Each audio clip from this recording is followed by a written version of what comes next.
Hi everyone, welcome again to Bake Your Way Kitchen.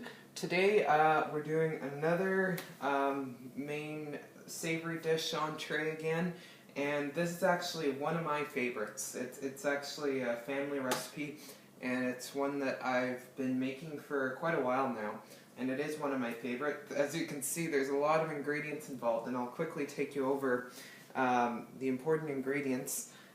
This is a curry butternut squash harvest butternut squash curry. Got it all backwards. So as you can see, there's a lot of ingredients, so I'll quickly take you over. So first thing I did was I took butternut squash, which was, I think this one was about 1 pound and a quarter. It doesn't need to be exact, but somewhere around a little over a pound is good. And I peeled it, took out the center bit, and I cubed it, put it in the oven with some olive oil and salt and pepper for about 10 minutes at 350 degrees Celsius to cook a bit. And that's been out for a while, probably about an hour actually. Right here I've got coconut milk. This is coconut milk, and this is about 1 cup. I have here 1/3 cup of Almond-Cashew Cream, or cashew cream. If you can't find this, it's found in specialty stores. You can just add more coconut milk, but I like to add it. It's a little bit of a nice flavor to complement this dish.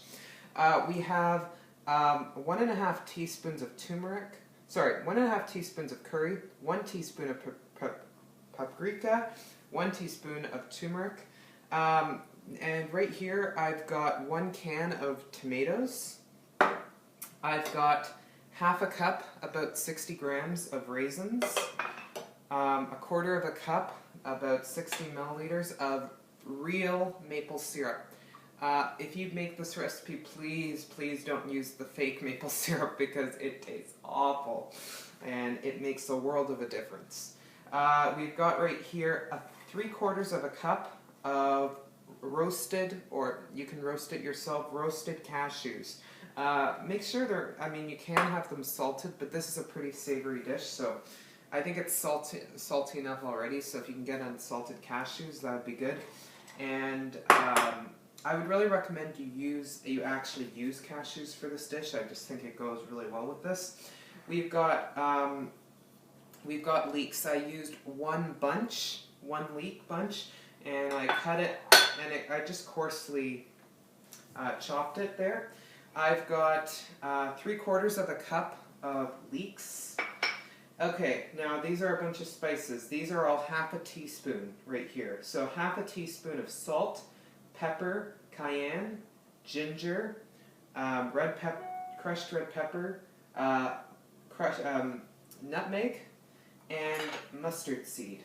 And then right here, just you can't see here, I've coarsely chopped 4 cloves of garlic, 1 medium large onion, and a few pieces of cabbage, a few large pieces of cabbage that I took off. You don't need much, and you can leave it out if you don't have it and add more of another ingredient.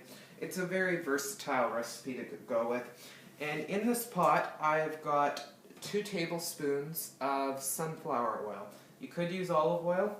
I'm just going to be using sunflower oil this time. So what I'm going to do now is put this big pot. You're going to need either a soup pot or like a skillet with high sides, something that can contain, because we got a lot of ingredients to add in here. So I'm going to go ahead, put this on the stove, let the oil heat up, and what I'm going to do is add in our onion and ginger to wake them up a bit for them to caramelize, and I'll show you what that looks like. Just while that oil is heating up, I forgot to mention this plate here. What I've got here is one bunch of kale. That's what you see in the center.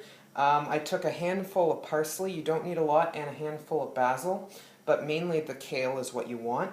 I've also got two large carrots and one sweet potato, and that's cubed there.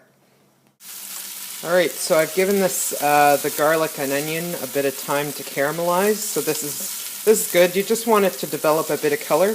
Now we're going to add in the leeks and the fennel that I was talking about earlier. And all the ingredients, there's a lot in here, so just refer down below for the exact amounts, just in case I stumbled on the amounts of anything in particular. So you're going to add all these in, as well as your tomatoes. So in addition to the tomatoes, the canned tomatoes, I also added the coconut milk and Almond-Cashew Cream.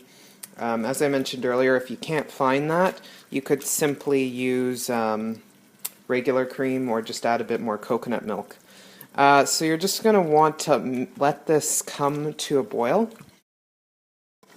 Okay, so the mixture has come to the boil, and I've let it boil for about 3 or 4 extra minutes. So now the next step is to add in your maple syrup, which I've already done, and we're going to need to blend this all together. So I'll show you that in a second because this is quite loud, so I'll do it off camera.